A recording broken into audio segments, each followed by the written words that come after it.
자, 첼시가 답답합니다.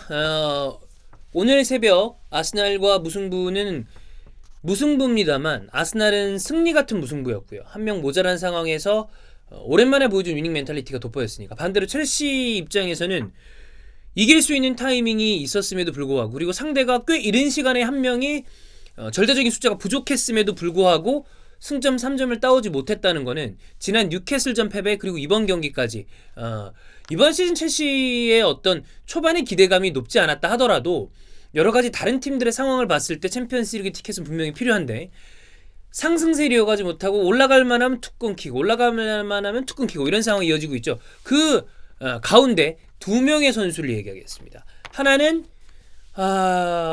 다른 선수였다면 욕을 할 수밖에 없지만 이 선수에게 욕을 할 수 없는 한 선수. 그 다음에 존나 쌍욕 받고 싶은 선수 하나. 이 두 명에 대해서 얘기해 보겠습니다. 먼저 첫 번째 이야기를 한 선수는 은골로 캉테입니다.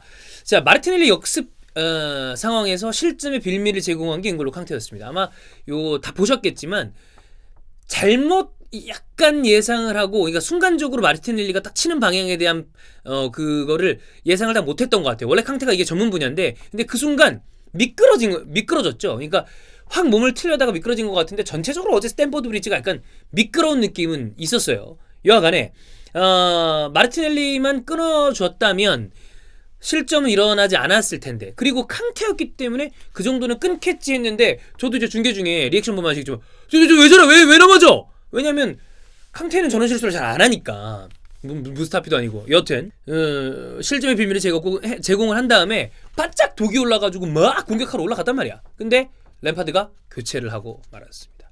첼시 중원 조합은 제가 첼시 팬이 아님에도 불구하고 딜레마가 있을 것 같아요.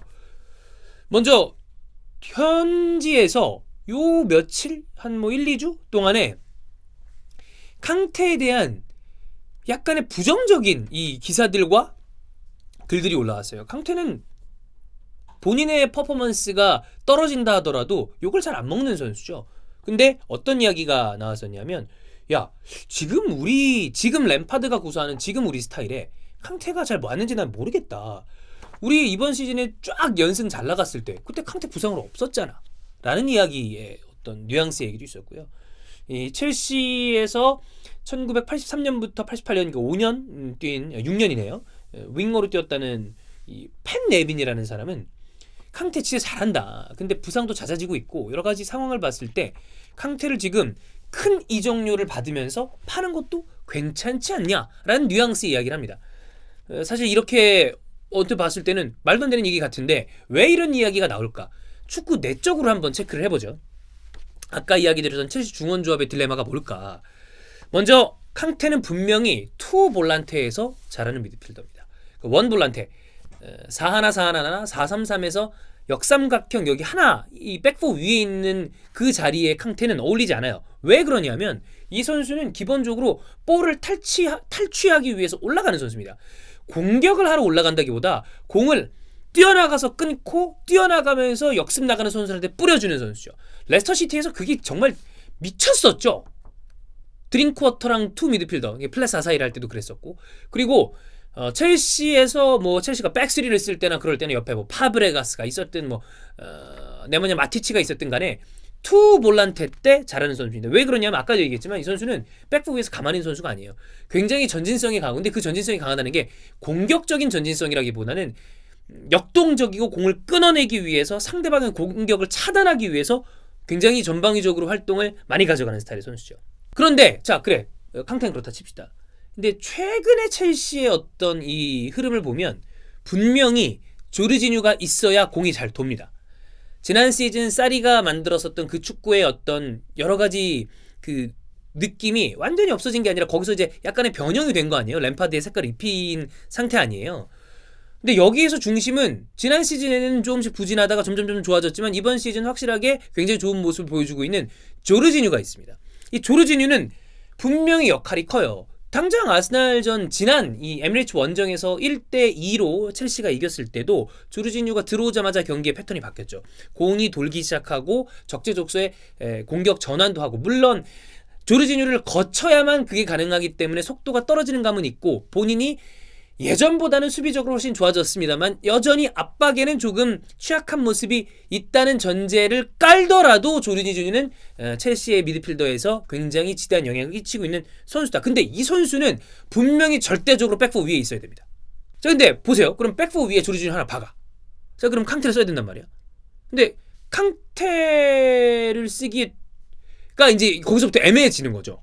3미드필더를 돌리기에도 좀 애매하고 2미드필더를 돌리기에도 좀 애매하고 캉테를 어떻게든 박스투박스로 써야 돼. 근데 캉테가 쌀이 때 어떤 학습된 것 때문에 예전보다는 공격적인 재능이라기보다 공격적인 어떤 역할을 할 수 있다 손 치더라도 원래 이 선수가 공격적으로 굉장히 타고난 천부적인 재능을 가진 선수는 아니다 보니까 근데 이제 이렇게 떼서 보는 거는 다 완전히 또 맞는 분석은 아닌 게 축구가 우리가 무슨 팔 뛰고 다리 뛰고 머리통 뛰고 몸통 따로 떼고 뛰고 이런 게 아니잖아요. 다 유기적으로 돌아가야 될 거 아니야. 근데 여기서 문제가 뭐냐면 캉테와 조르지뉴 뭐 코바치치 이런 선수들의 사실 어느 팀이든 간에 중원에서 100% 완벽한 조합을 가져가는 팀은 그리 많지 않습니다. 소수의 팀이죠. 그런 팀이 아니라면 약간의 불협화음이나 약간의 부조화는 있어요. 근데 이게 첼시의 중원 조합이 약간의 그 딜레마와 부조화가 더 도드라지는 이유는 바로 이선 자원들이 별로다. 조코캉 3미드필더가 굉장히 강력함에도 불구하고 쓰기가 좀 애매한 이유는 크랙의 역할을 해줘야 되는 이선 아자르가 없다. 여기 나오는 윌리안 433에서는 안 되죠. 마운트 아우 내가 봐도 답답하죠. 첼시 팬들은 더 박치죠.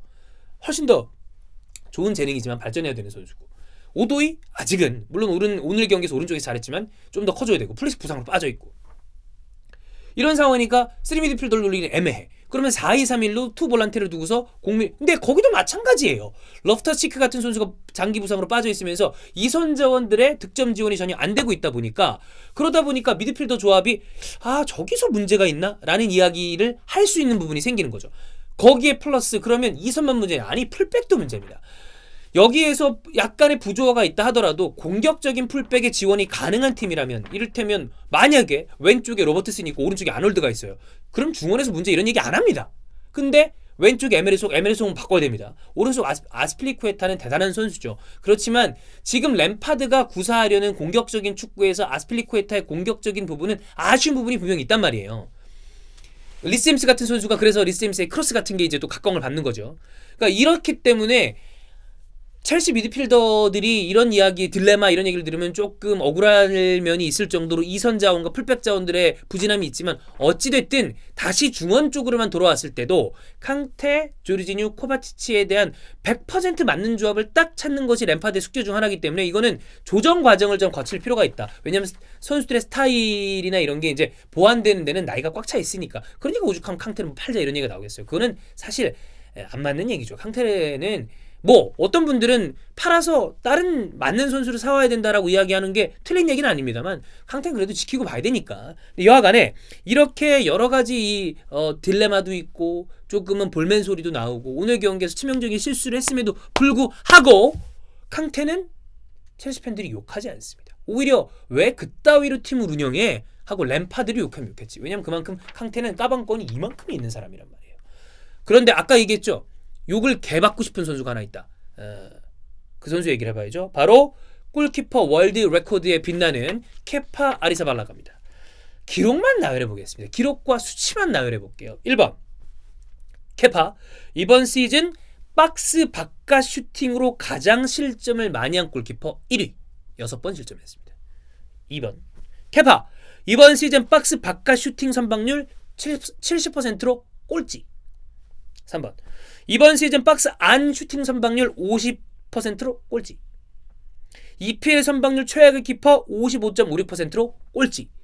2위 그러니까 뒤에서 2등이 조던 픽포드란 말이에요. 픽포드가 63.54%니까 둘이 한 8% 차이나. 이것도 차이가 꽤 많이 나는 거죠. 그러니까 압도적인 꼴찌다.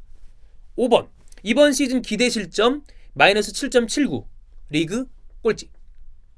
6번 유럽 상위 7개 리그 골키퍼 132명 중에서 선방률 127위 거의 꼴찌죠. 케파 이적료 골키퍼 월드 레코드 1100억 여기서 사람들이 빡치는 겁니다. 우리가 물건을 샀을 때 만약에 500원짜리 샀어요. 근데 약간 뭐 고장나고 그래. 그러면 물론 500원에 내 어떤 이 권리가 들어가 있는 거니까 아씨 이렇게 될 수는 있지만 에이 이러고 말죠. 근데 5만 원짜리를 샀는데 문제가 있어. 그러면 바로 가서 컴플레인 걸죠. 뭐야 이거 왜 이따위로 만들어. 이런 느낌이라는 거예요. 8번 계약기간 2025년까지. 계약기간 존나 깁니다. 9번 케파의 바이아웃이 7,100만 파운드 1,000억이에요. 그러니까 딴 팀이 바이아웃을 질러서 데려가기도 너무 비싸. 이거 어떻게 팔어. 10번 케파 주급 19만 5천 파운드 한화로 3억 대해야 다음에 이유입니다. 알리송이 이거 거의 반값일 거예요. 이 고칼로리시죠. 11번 케파 이스타가 지난 시즌 2라운드 기준으로 골이 숭숭 들어가는 관상이다. 이를 봐라. 그거 결국에 적중했습니다. 추가가 안 통한다. 관상 보시면 아시죠? 네. 이렇게 활짝 웃는데 관상이 여기가 숭숭 골이 아주 여기 이 사이로 숭숭 들어가서 얼마나 시릴까? 아주 씨발 이거 안 됩니다. 오라멘디도 안 돼요. 첼시 팬들은 지금 램파드 감독에 대해서 아마 조금 불만이 있을 거예요. 근데 그 램파드 감독에 대한 불만이 에메리에 대한 불만, 무슨 막 예전에 발베르데에 대한 불만 이런 종류는 아니에요. 근데 좀 고쳤으면 좋겠다는 부분이 분명히 있는 거죠. 이를테면 메이슨 마운트를 왜 이렇게 중요하냐? 그런데 메이슨 마운트 중요 이번에 안 했잖아. 근데 이제 그런 거나 아니면 센터백에서 조금 쓸데없는 로테이션을 돌린다거나 아니면 중원조합에서 좀 뭔가를 딱 찾아야 되는데 그게 안 된다는 거. 그리고 4-2-3-1을 너무 고집한다는 거. 이런 부분에 대해서 램파드의 어떤 좀 비판적인 견지 시선을 보는 분들도 있겠습니다만 전체적으로 여전히 램파드는 크게 봤을 때 수정을 잘 조금 해주고 겨울이적 시장과 여름이적 시장에 원하는 선수를 수급을 해주면 잘 할 수 있을 것이다라는 어떤 기저에 깔린 신뢰가 어느 정도는 있죠. 보여주는 축구가 아주 쓰레기는 아니니까. 그래서 램파드의 숙제는 영입은 영입대로 이제 흘러갈 거고 지금에 있는 선수들에서 어떤 선수가 베스트인지 이 선수는 빼고 갈 것인지 이 선수는 서브로 갈 것인지 그리고 아까 얘기했던 캉테와 조르지뉴와 코바치치와 어떤 이런 미드필더 라인에서의 딜레마 그리고 쉽지 않겠지만 너무 성급한 얘기인지도 몰라요.